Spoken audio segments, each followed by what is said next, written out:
Shadowverse Worlds Beyond third set, Heirs of the Omen, will be launching on August 28th. We have official spoilers for the first 6 legendaries in this expansion. There are some really awesome designs to go over in them. Let's go ahead and get to it, shall we?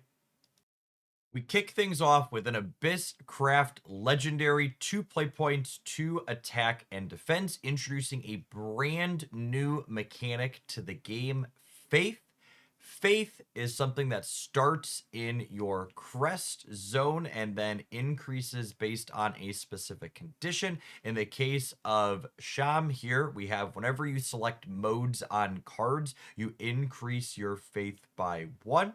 And then her fanfare says, reduce the faith of this crest, that's counting it by 10, increase the number of modes you can select by 1. So essentially, once you've selected modes on 10 different cards over the course of the game, if you play her out, every card that has modes from there on out, you'll not just be able to select 1, but 2 of the options, meaning in a lot of the cards in Shadowverse, you get to do everything on it. Obviously, the power level of this card is going to depend a little bit on some of the details of the other Abysscraft cards and neutral cards that could be modal in this expansion. I would assume with a design like this, we're going to get a lot new additions to the game that can not only enable this, but also be powerful payoffs alongside her effect once you trigger the fanfare. In addition to being a powerful build around card with a lot of modal things in your deck, we also have a really solid super evolution effect here. Select an enemy follower on the field and destroy it. Add a copy of it to your hand.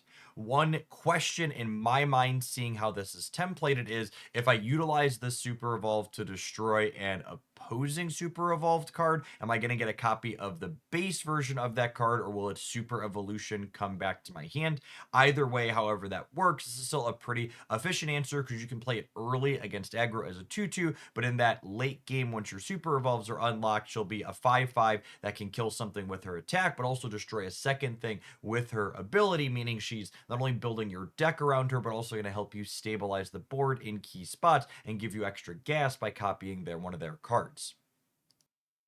Our Runecraft Legendary spoiled today is a very straightforward and simple design. 2 play point, 1/1, draws a card with her fanfare, and then on evolve, you get to select an enemy and banish it. And if you super evolve, you banish all copies from the field as well. While this card isn't anything crazy in terms of the effect that it's bringing with it, it definitely looks like a solid meat and potatoes style card for a card game. The fact that it replaces itself with another draw is meaningful, and it gives you an outlet for your evolutions and super evolutions to help you stabilize the board in key spots.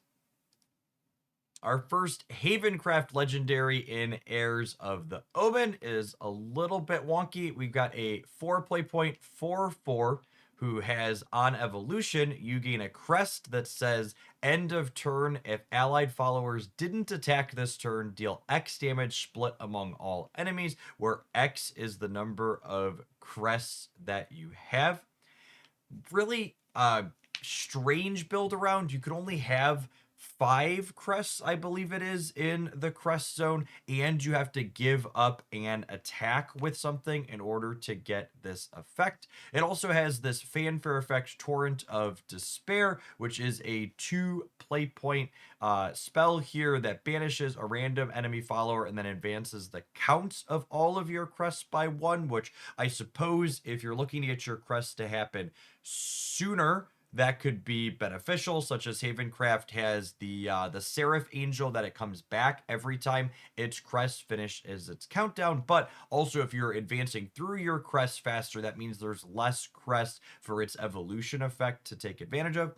Now, it could be that this is a card that you want to play primarily for its fanfare and its body, and it's something you're not evolving too frequently, but it could also be that we're going to get other Havencraft cards in this expansion that are going to support this kind of crest-focused gameplay. There could very potentially be a deck with other things that, like, make a bunch of crests, and then this is dealing a very reasonable amount of damage every turn and could be a meaningful way to build your deck around, like legendaries in Shadowverse often are.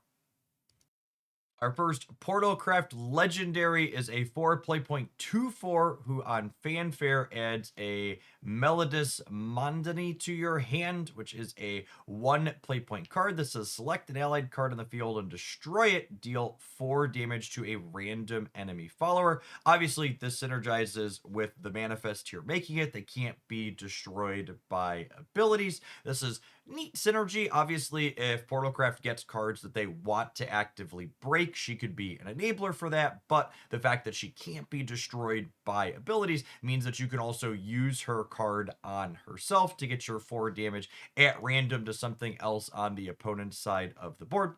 We also have an evolve effect here. You summon the White Psalm New Revelation, which is a countdown amulet here that on last words heals your leader and then gives you a black psalm, which does the inverse. It deals damage to the opponent and then it summons the white psalm. So basically, if you evolve this card, you're going to have this rotating every other turn. You heal 1 and the opponent takes 1.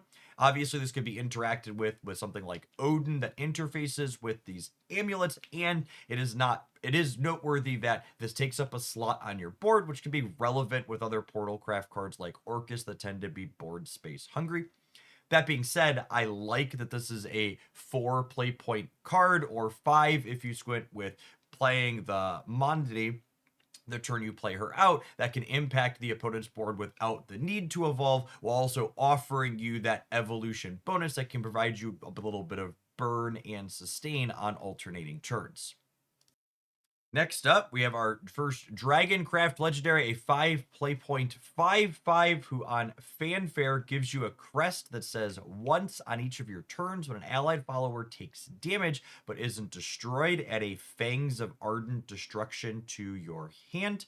Fangs of Ardent Destruction is a 0 play point spell here that deals 1 damage to all followers.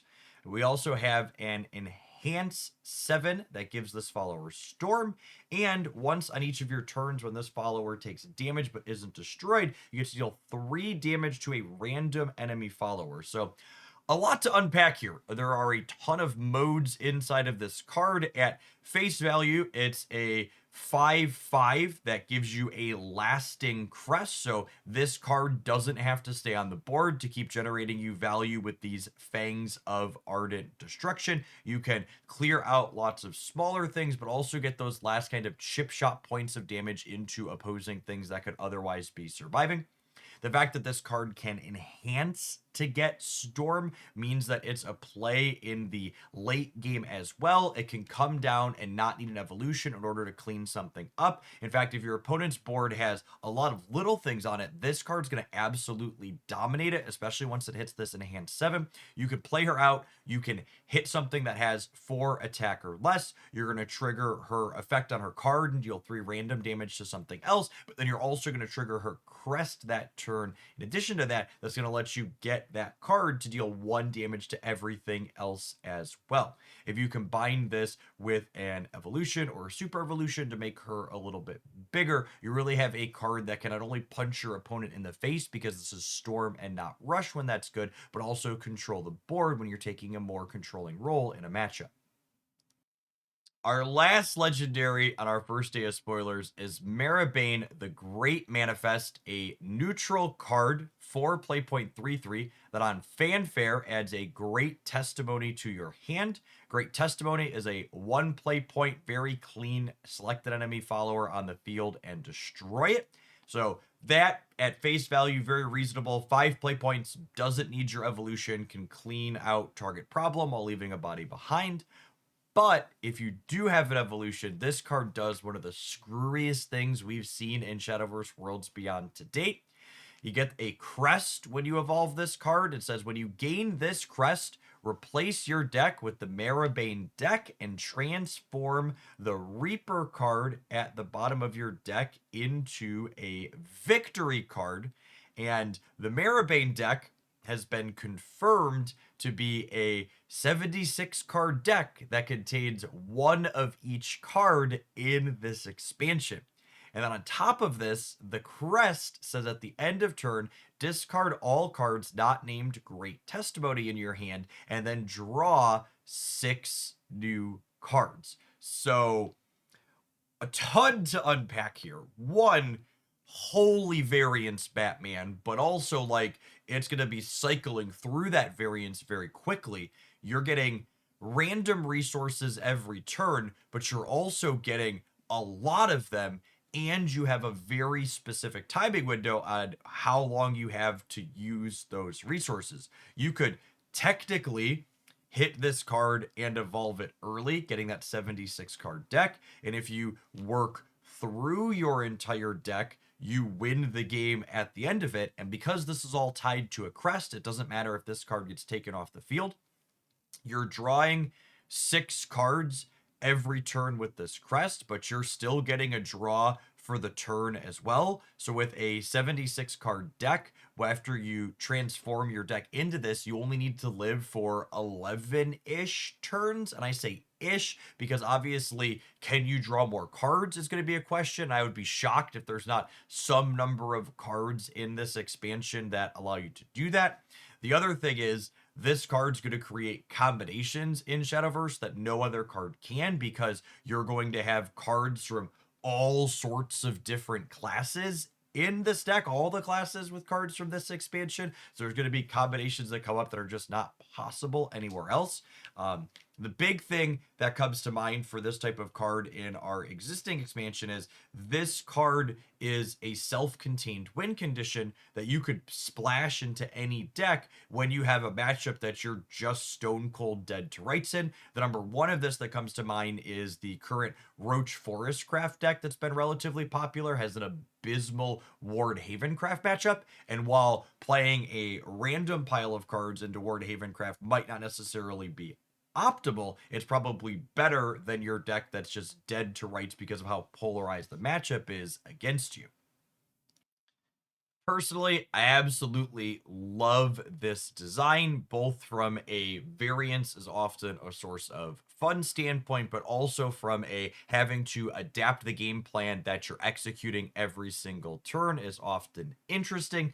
Hopefully, knock on wood, it doesn't end up being a repeat of something like Erishim in the Marvel Snap game. If you're familiar with that one, that was novel to start, but then ended up becoming a little bit exhausting. Hopefully, it's something a bit more interesting than that. Either way, I am excited to dig back into Shadowverse Worlds Beyond when their new expansion drops next week. You can expect some live streams again here on this YouTube channel, as well as on my twitch.tv side. We'll also be covering spoilers as we lead up into that expansion next week here. If you want to make sure you don't miss my thoughts or any of those spoilers, make sure you subscribe to the channel. And if you enjoyed today's roundup, smash the like button. I appreciate everybody that made it all the way through to the end of this video, and I hope your next Shadowverse pack is an excellent one.